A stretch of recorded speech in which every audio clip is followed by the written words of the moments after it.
Is Sydney University a Cambridge or Oxford of the South? Looking around the quadrangle, the answer would seem to be yes.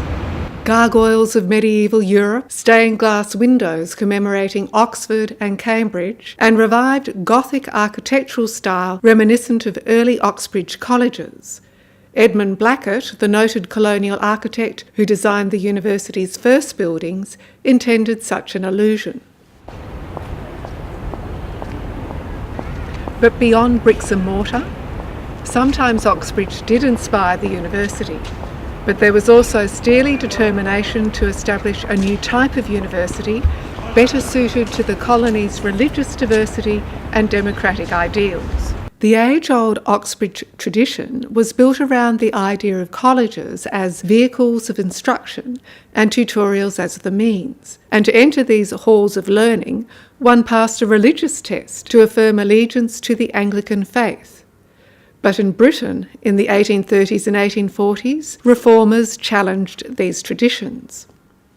Much of this debate appeared in one of the then most influential magazines in Britain, the Edinburgh Review. Concerned about the place of universities in industrialising societies, educationists, like the noted Scottish philosopher Sir William Hamilton, argued that the Oxbridge college system catered for the few rather than embraced the need for national education.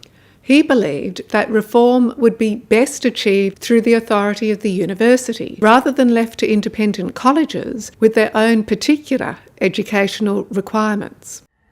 In 1849, as plans for a Sydney university began, politicians like William Charles Wentworth drew on these reform ideals, advocating a university to suit the particular circumstances of colonial life.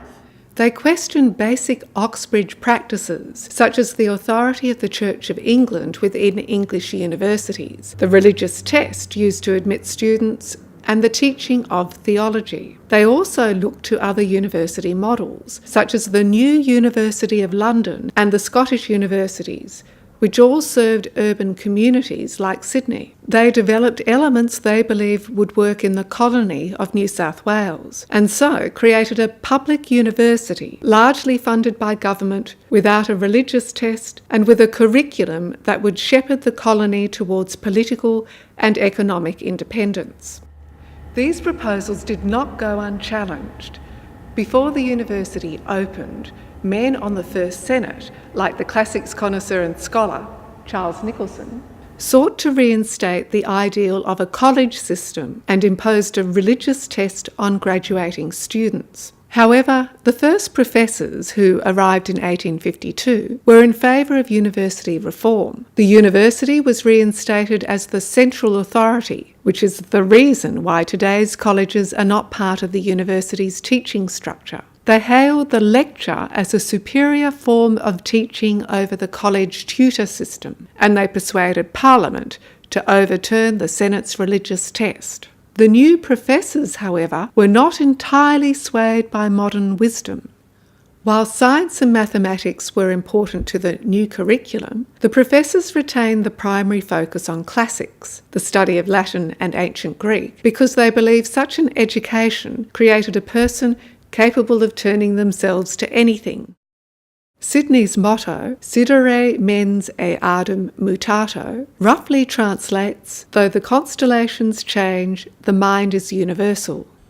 But look a little deeper, we see a much richer history, a mixture of traditions, ancient and modern, resulting in a university that John Woolley, founding professor of classics, described as a new scheme which has not been tried before.